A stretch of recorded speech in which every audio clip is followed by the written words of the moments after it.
आता बघणार आहोत जिवती तालुक्यातील बातमी। जिवती तालुक्यातील पाटण प्राथमिक आरोग्य केंद्रांतर्गत येणाऱ्या पल्लेझरी येथे मागील काही दिवसांपासून डायरिया आजाराने थैमान घातले आहे। दरम्यान शुक्रवारी रात्री 8:30 वाजताच्या सुमारास पाटण प्राथमिक आरोग्य केंद्रात उपचार घेत असलेल्या मनीषा पगू सिडाम वय वर्ष 22 या विवाहित महिलेचा डायरियाने मृत्यू झालाय।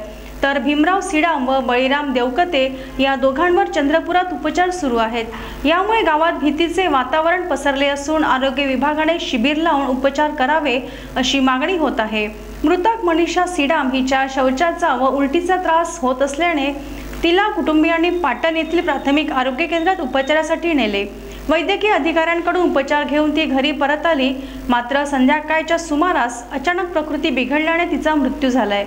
मृतक महिलेला 6 महिन्यांची मुलगी असून या घटनेमुळे गावात हळहळ व्यक्त केल्या जात आहे।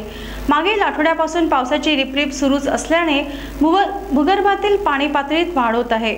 यामुळे जलस्रोत दूषित होत आहे, त्यामुळे पल्लेझरी गावात डायरिया आजाराची लागण झाली आहे। आरोग्य विभागाने याकडे लक्ष न दिल्यास रुग्णसंख्येत वाढ होण्याची शक्यता नाकारता येत नाही।